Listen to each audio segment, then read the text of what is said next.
All right, guys, welcome back to another episode of Bravolebritea Daily with your host, me, Giorgio from Giorgio Says.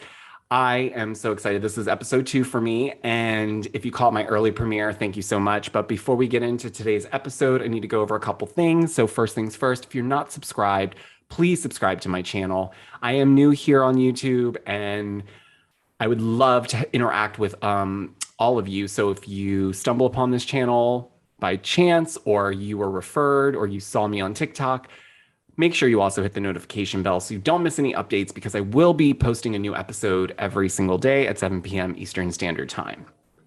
All right, so now that that's out of the way, the next piece of business I want to talk about is I announced a giveaway last week in celebration of hitting 50,000 followers on TikTok. So thank you all very, very much. Very exciting times. But I want to just remind everyone the giveaway is not ending until March 3rd at 11:59 Eastern Standard Time. So you still have time to enter the giveaway, and all the rules for the giveaway and all the cool stuff that you're going to get is on a specific TikTok that I have pinned. So if you go to Giorgio Says on TikTok, you will see there's a giveaway video pinned at the top that tells you everything you need to know about how to enter. All right. Lastly, before we get into the topics for today's episode, over the weekend, I was thinking about what I could do to kind of give back to this whole Ukraine situation that's happening. And although, we love to stay in our little safe haven, the housewives, everything in the Bravo world kind of keeps us in a safe space because, we don't have to think about everything that's happening outside of our own bubble sometimes. But it's really important, specifically for me, that I'm using my platform in a way that is giving back in situations that actually matter. So for me, this whole Ukraine situation is serious. I'm trying to stay on top of everything as the updates come in. It is a lot to keep track of. But what I've decided to do is I've just launched some new journals in my merch store. So what I've decided to do is, with the sales of the journals from my merch store, I'm going to donate 50% of those proceeds to the Be Strong Foundation. And that's Bethany Frankel's foundation. And if you know anything about Bethany and her Be Strong Foundation, she hits the ground running whenever there is a crisis. She's also very transparent about where the donations are going. They never get skimmed, or no one's taking some of it before it gets to where it needs to go. So I appreciate that transparency. And because of that, I am also going to be donating 100% of my proceeds from Cameo to the Be Strong Foundation to help with the Ukraine relief. And yeah, so if you guys want any type of message, a shout out for your business, a birthday message, anything like that, hit me up on Cameo. Know that 100% of those proceeds are going straight to help the people in Ukraine. All right, so let's get into the topics for today's episode. There's a lot to discuss. We had Real Housewives of Salt Lake City reunion part 1 last night, so we're definitely going to dive into that. Let's see. There was a fun tweet that was going around, and I don't know, I took to TikTok to just kind of feel out what you guys thought of that. And that was potentially someone from reality TV past time who is entertaining, maybe joining one of the Housewife franchises. So we're going to get into that. And also, I want to talk about this. I don't talk about blind items too much, but this one in particular was really kind of like, I don't know. I don't think the word heavy is the right word, but it was definitely a lot, and it was very specific. So we're going to dive into that.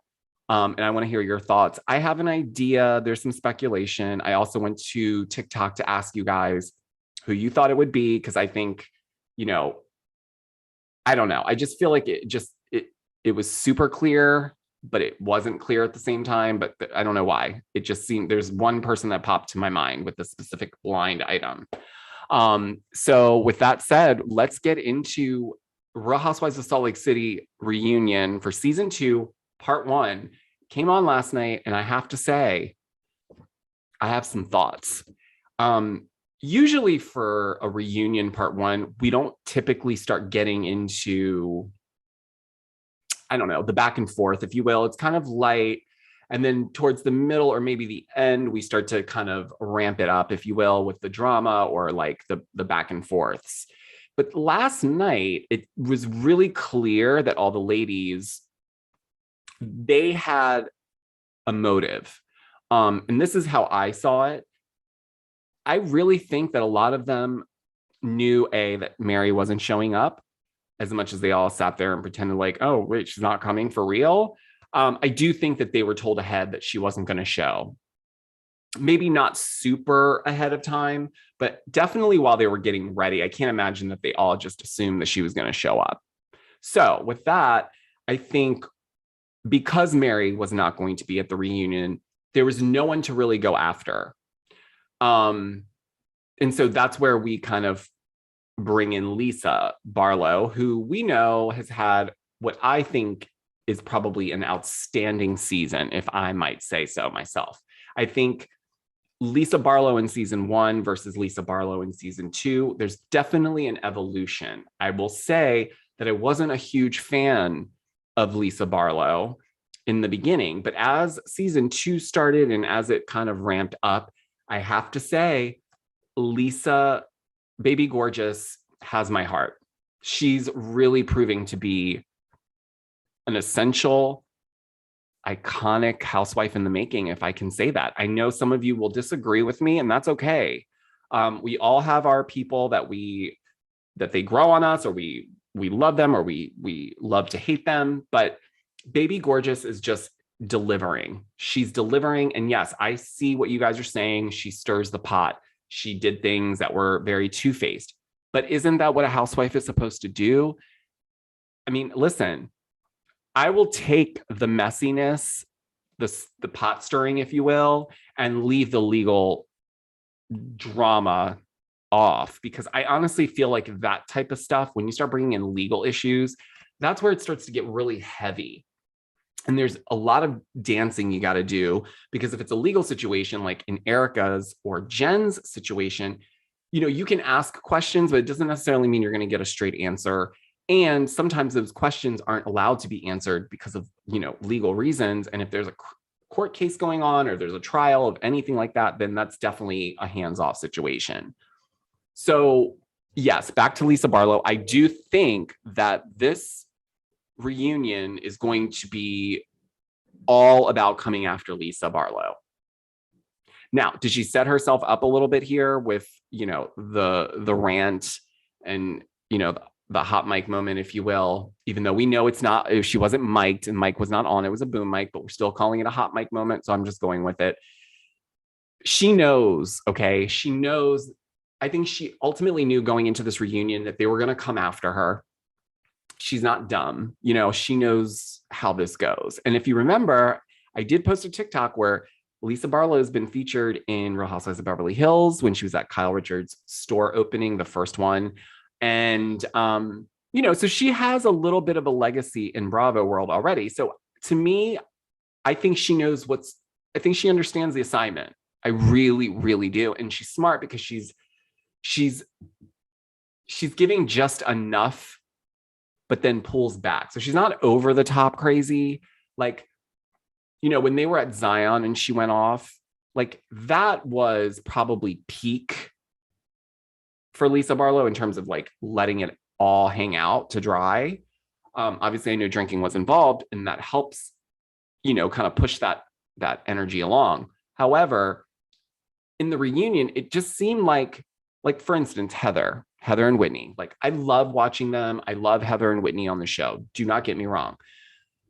But it's like they're clearly tag teaming against her. They want to kind of point the finger. And here's my theory.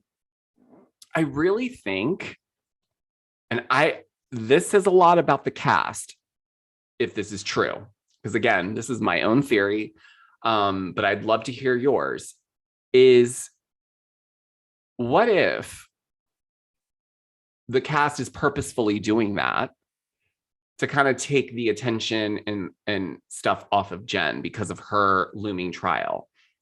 Like, I know that's too easy of an ask. I know that's something that maybe would be out of the question. How would production not pick up on that? But I do think there's a way in which you can do things still keep a lot of the heat off of the one person. Because if I'm honest, watching Salt Lake City this season with the whole Jen situation versus watching Beverly Hills last season with Erica and all the stuff that she was dealing with. And yes, the two casts are different in one way. Salt Lake City didn't really hound on Jen the way that the cast in Beverly Hills hounded, Erica about her situation. I do think that there is a difference between the two. Now, obviously, a lot of people seem to think that Jen, like, just in general, is handling it with a little bit more humor, if you will. I think that kind of lightens the mood because it is such a heavy situation that she's dealing with.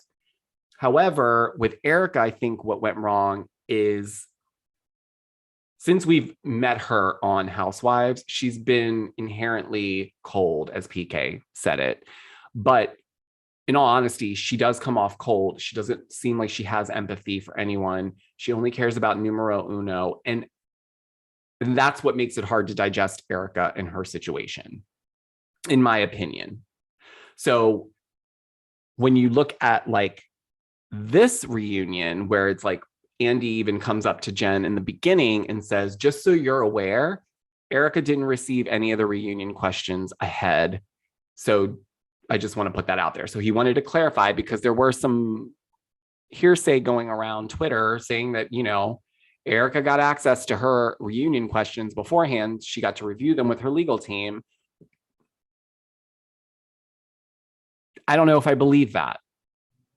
I don't know if I believe that Erica didn't get to see her questions, or maybe not all of them, but there were specific questions either that she knew of, or she was flat out clear with them to say, you can ask it, but I can't answer it, so don't waste your time, kind of thing. Whereas Jen, I feel like Jen has put all of her eggs in her legal team's basket. She's just kind of going with the flow and doing her best. That's what I read off of Jen versus like Erica. Erica didn't really have a sense of humor, and her sense of humor towards the end of last season was really like dark and like weird. Whereas Jen is like, I can still laugh at things that she says and does. Now, I'm not saying that that means I co-sign on anything that she's doing or allegedly has done. But at the same time, I can still stomach watching her. I think the other part of that is, we don't know Jen as long as we know Erica on TV. We haven't, if she had done this in season 4, season 5 of Salt Lake City, I think we would have a different tune to sing with her. But I think with Erica, because she came out the gate so showy and like big and over the top, larger than life, there was a lot of people waiting in the shadows for her demise, if you will. And I think there are some people that are just hating Erica to hate her, or just hating Jen Shah to hate Jen Shah, versus just looking at the situations and saying these are two wrong situations. One housewife is tied to it through her husband. The other one is the ringleader. And so it's all on her. So those are some things that I always kind of go back and forth with. And I kind of figured it was going to be interesting watching this season of Salt Lake City just because of that. But as far as Mary not being at the reunion and the things that were mentioned, as to why she didn't come, because she didn't like the way that her church was being spoken about and this, that, and the other, all those things tie into just wanting to duck out before it gets too hot. I think Mary knew that everything was going to get mentioned at the reunion.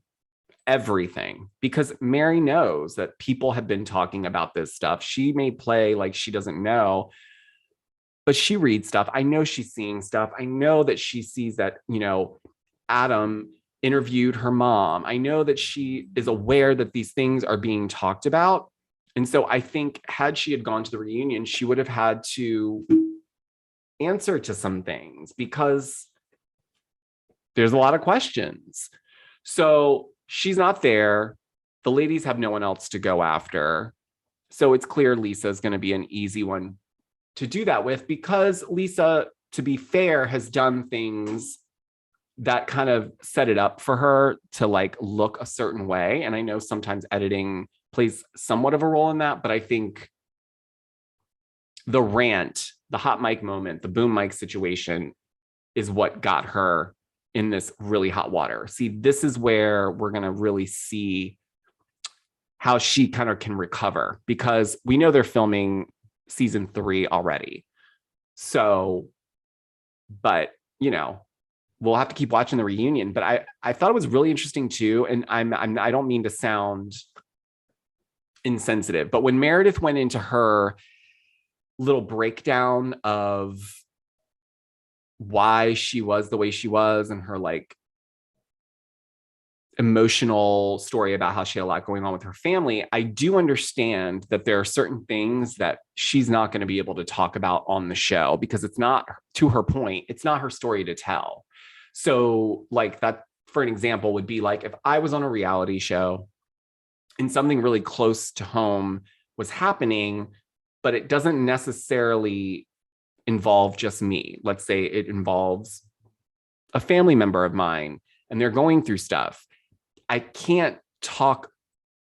I mean, I could, but if you have respect for the person in your family or whoever it is, you don't bring that up on a national platform and make it a storyline for a bunch of people that don't know these people.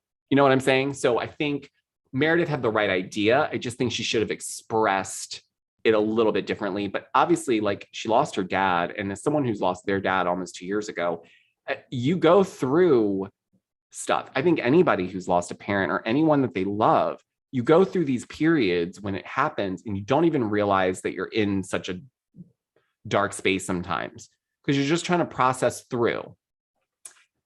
Excuse me. But I honestly think that some of that was a little bit of a scapegoat and a little bit of saving face for Meredith.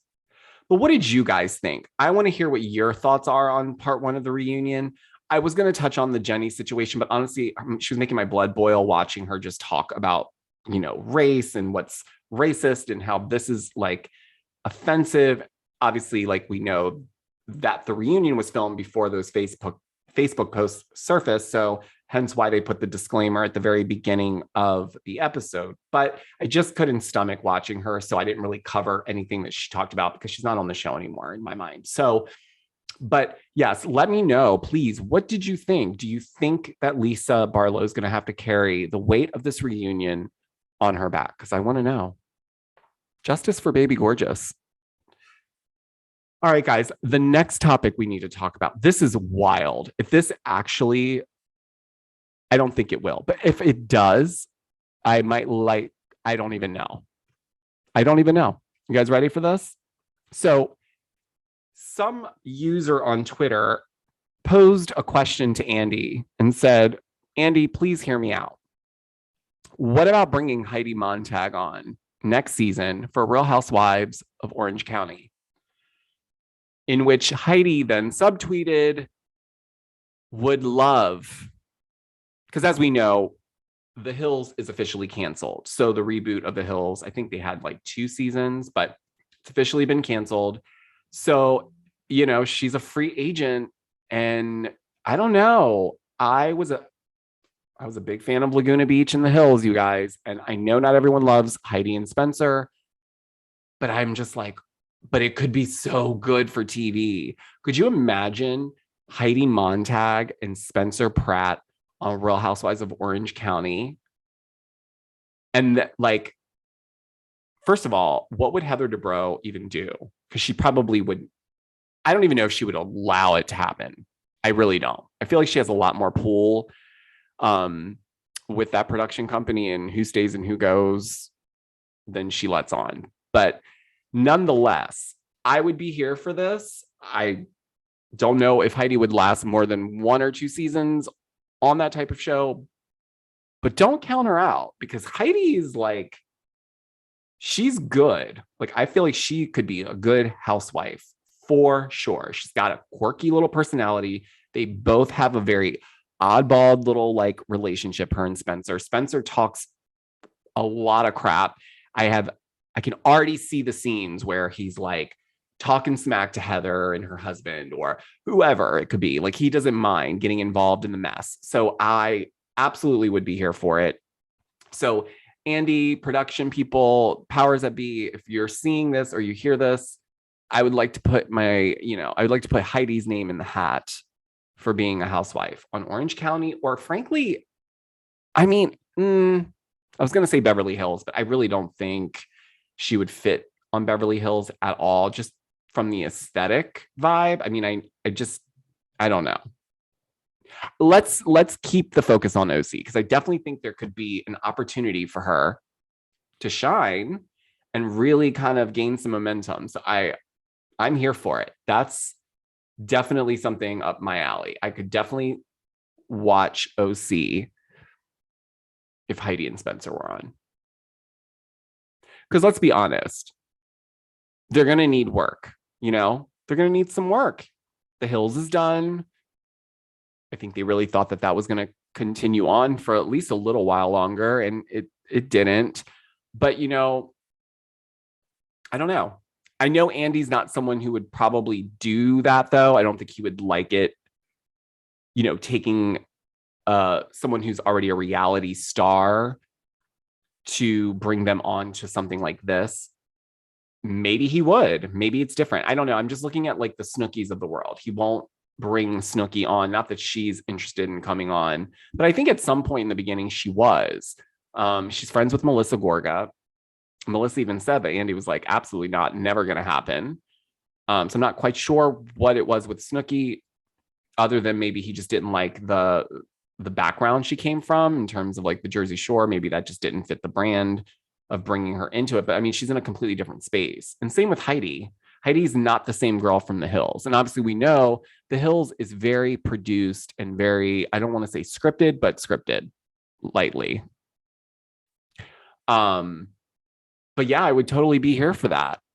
So let me know though in the comments. It's funny, I posted this on TikTok and a lot more people said yes, but not because they think she'd be like a fantastical housewife, just for the messiness of it and who Heidi and Spencer are together as a couple. So, but yes, we'll have to keep watching. I'll let you guys know if there are any new developments. I really doubt it, but you never know. All right, let's get into the last topic. This is a blind item, and I love and hate blind items. So sometimes the blind items are very specific without being specific, if you know what I mean. So it's really easy and you're like, oh, I know who they're talking about. Whereas there's others that are just so vague that it could just be literally about anybody. But this blind item is a weird combination of those two scenarios. So I'm not going to read the blind item because I do not want to get flagged in the YouTube algorithm. So I will lightly breeze over what the alleged blind item is saying. So essentially, the blind item states that there's a West Coast housewife whose offspring gets an allowance, but it's not enough for her nose candy habit, and therefore has to hang out or lay down with her supplier every week to get said nose candy. Who's the housewife? Now, I know what you're thinking, because my TikTok's already blowing up with people and they're all saying what first person that came to my mind, not because I think that this is something that is pushed on them, but it is a reality, and I could see that totally being this housewife. So I'm going to open up my TikTok right now and we're going to just see, because I think it's pretty clear what everyone thinks at this point. So let's see. Yep. So it's looking like everyone is really set on it being, I don't want to say this person's name. It's not the housewife. So let's be clear about something. And this is alleged, by the way. This is not remotely at all close to being confirmed. That's what the point of the blind items are. They're just kind of thrown out there to see what kind of picks up and what doesn't. And sometimes they come into fruition. Sometimes they're clearly like false and way off. So that's why I treat blind items kind of like a rumor that hasn't really like been solidified, but it's fun to think of, or it's fun to gab about. So that's kind of where I'm heading with this. So this is in no way, shape, or form saying that this is what this person's offspring is actually doing. However, a lot of people think it's a housewife from Beverly Hills, and it's a housewife that, you know, wants you to own it, baby. Own it. And that's all I'm going to say about it, because I don't have enough information to confirm that that's even a real situation, A, and B, if that's even true. But it is interesting to see how many people thought it was the same person. And I didn't even have to say anything. And the blind was not specific, okay? Because it did say offspring. Didn't specify son or daughter. It was offspring. So, you know, it could be someone else that we're not even thinking about. Like, I don't know, but I scanned through all the housewives on the West Coast that have offspring. I guess it could be any of them, but just some of them just didn't fit it just didn't fit. You know what I mean? But I don't know. What do you guys think? I want to hear what you guys have to say about this, because I would love to know, A, who put that out? Because it's very specific. Like, someone has to know that the offspring gets an allowance that doesn't cover her nose candy habit, who then has to go hang out with her supplier weekly in exchange to getting the good. It's very specific without being specific. You know what I mean? Like, if they didn't put West Coast housewife on there, I would have probably not even entertained it, because it's just like, well, that could be anybody.